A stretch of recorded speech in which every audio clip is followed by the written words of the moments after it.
Assalamualaikum warahmatullahi wabarakatuh. Perkenalkan, nama saya Noviana dengan NIM C1C0238089 dari program studi S1 Akuntansi Fakultas Ekonomi dan Bisnis Universitas Jambi. Yang terhormat, Bapak Dr. Wirini Eka Putra, SEMSI, selaku dosen pengampu mata kuliah Akuntansi Syariah. Pada video kali ini, saya akan mempresentasikan materi yang berjudul Akuntansi Syariah, Hubungan Syariah Islam dan Akuntansi, serta Perkembangan Transaksi Syariah. Di sini ada latar belakang. Jadi, perkembangan sistem ekonomi global saat ini itu menunjukkan meningkatnya minat terhadap sistem keuangan berbasis syariah sebagai alternatif dari sistem konvensional. Dalam Islam, seluruh aspek kehidupan termasuk kegiatan ekonomi dan keuangan itu diatur berdasarkan prinsip-prinsip syariah yang menekankan keadilan, transparansi, dan juga tanggung jawab. Nah, oleh karena itu, diperlukanlah sistem akuntansi yang tidak hanya berfungsi sebagai alat pencatatan transaksi, tetapi juga sebagai sarana pertanggungjawaban yang sesuai dengan nilai-nilai Islam. Akuntansi syariah ini hadir untuk menjawab kebutuhan tersebut. Kita masuk ke pokok pembahasan. Jadi di sini terdapat 4 pokok pembahasan yang akan kita bahas kali ini. Yang pertama ada definisi dari akuntansi syariah sendiri, lalu prinsip-prinsip akuntansi syariah, yang ketiga ada hubungan syariah Islam dengan akuntansi, lalu yang terakhir perkembangan transaksi syariah di Indonesia. Nah, dari definisi untuk akuntansi syariah sendiri, itu secara sederhana dapat dijelaskan melalui akar kata yang dimilikinya, yaitu akuntansi dan juga syariah. Nah, definisi dari akuntansi sendiri merupakan proses identifikasi, pencatatan, penggolongan, dan juga pengintisaran transaksi untuk menghasilkan laporan keuangan. Untuk definisi dari syariah itu adalah aturan ditetapkan oleh Allah Subhanahu wa taala dalam seluruh aspek kehidupan, termasuk juga aspek ekonomi.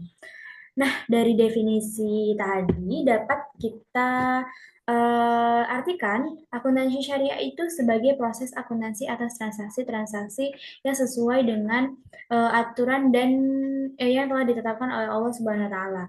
Yang mana informasi yang diberikan itu mencangkup aktivitas perusahaan yang dijalankan sesuai syariah. Nah, prinsip-prinsip dari akad syariah itu tidak mengandung zulum atau kezoliman, lalu tidak mengandung riba, masyir atau perjudian, horor atau penipuan, dan juga barang-barang yang haram dan berbahaya. Nah, kita lanjut, yaitu ada prinsip-prinsip dari akuntansi syariah. Ada 3. Yang pertama ada pertanggungjawaban atau accountability. Nah, prinsip akuntabilitas itu merupakan sebuah konsep yang familiar bagi masyarakat muslim. Akuntabilitas ini sering dikaitkan dengan konsep kepercayaan. Kita masuk ke prinsip yang kedua, yaitu prinsip keadilan. Nah, prinsip keadilan ini sesuai dengan ayat ke-282 surah Al-Baqarah. Secara sederhana dapat berarti bahwa setiap transaksi yang dilakukan itu dicatat dengan benar. Lalu yang prinsip ketiga ada prinsip kebenaran.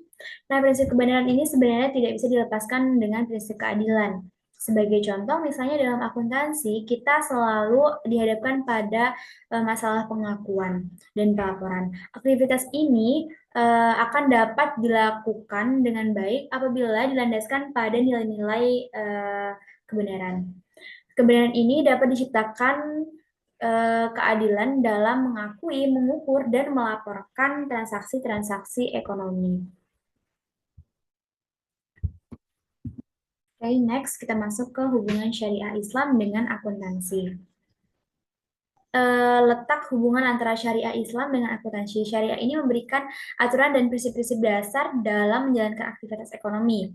Sedangkan akuntansinya itu menjadi alat atau sarana untuk mencatat, menggolongkan, dan juga menyajikan informasi keuangan sebagai bentuk pertanggungjawaban. Dengan adanya akuntansi, transaksi yang dilakukan dapat dibuktikan kebenarannya serta dapat diawasi agar tetap sesuai dengan ketentuan syariah. Dengan demikian, hubungan syariah Islam dengan akuntansi ini adalah hubungan yang saling melengkapi. di mana syariah menjadi landasan normatifnya, sedangkan akuntansi menjadi instrumen praktis untuk mewujudkan nilai-nilai tersebut dalam praktik ekonomi.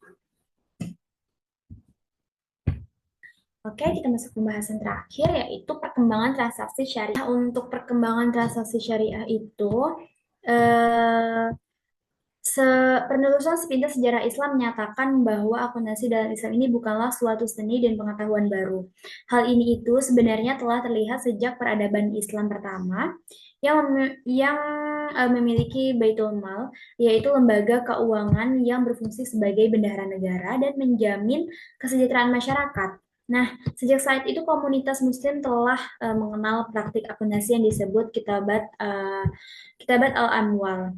Akuntansi syariah juga mengalami perkembangan. Nah, berikut itu beberapa perkembangan akuntansi syariah di Indonesia. Jadi, eh, pertama yaitu periode sebelum periode pada tahun 1992. Jadi, meskipun Bank Muamalat telah beroperasi sejak tahun 1992 hingga tahun 2002, belum terdapat PSAK atau pernyataan standar akuntansi keuangan yang secara khusus mengatur akuntansi perbankan syariah. Nah, pada periode tersebut, praktik akuntansi syariah masih mengacu pada PSAK 31 tentang akuntansi perbankan.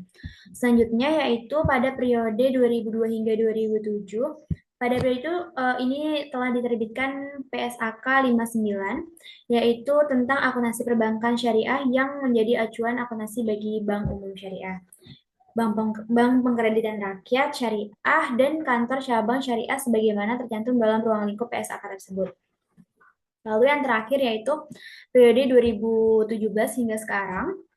Nah, pada periode ini Dewan Standar Akuntansi Keuangan menerbitkan PSAK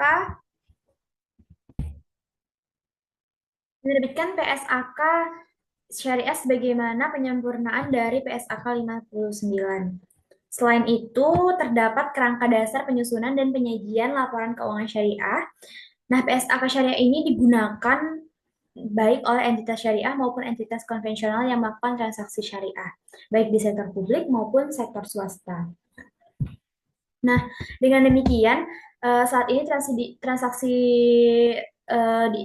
di Indonesia tidak hanya memiliki PSAK syariah, tetapi juga memiliki berbagai standar akuntansi lainnya seperti SAK konvergensi IFRS, SAK etap yang resmi diluncurkan pada 17 Juli 2009, lalu standar akuntansi pemerintahan serta standar akuntansi keuangan entitas mikro kecil dan menengah. Nah, hal ini itu menunjukkan bahwa hmm, sistem akuntansi di Indonesia itu telah berkembang mengikuti kebutuhan transaksi berbasis syariah.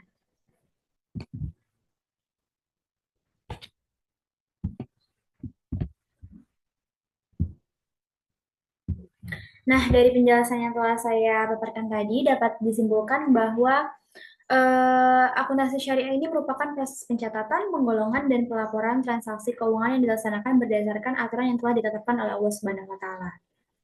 Akuntansi syariah ini tidak hanya berfungsi sebagai sistem informasi keuangan, tapi juga sebagai bentuk pertanggungjawaban kepada sesama manusia dan kepada Allah Subhanahu wa taala. Oleh karena itu, akuntansi syariah ini harus bebas dari unsur zulum atau kezoliman, riba, masyar atau perjudian, horor atau penipuan, serta transaksi yang berkaitan dengan barang-barang haram dan berbahaya. Nah, secara keseluruhan, akuntansi syariah ini hadir sebagai solusi dalam mewujudkan sistem ekonomi yang tidak hanya berorientasi pada keuntungan, tetapi juga berlandaskan nilai-nilai spiritual dan tanggung jawab sosial tentunya. Oleh karena itu, pemahaman terhadap akuntansi syariah menjadi penting agar praktik ekonomi yang dijalankan sesuai dengan prinsip syariah serta mampu menjawab tantangan perkembangan zaman.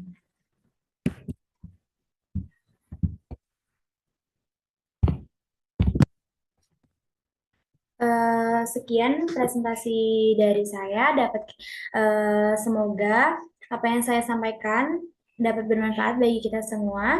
Mohon maaf apabila terdapat kekurangan dalam penyampaian maupun materi. Terima kasih. Wassalamualaikum warahmatullahi wabarakatuh.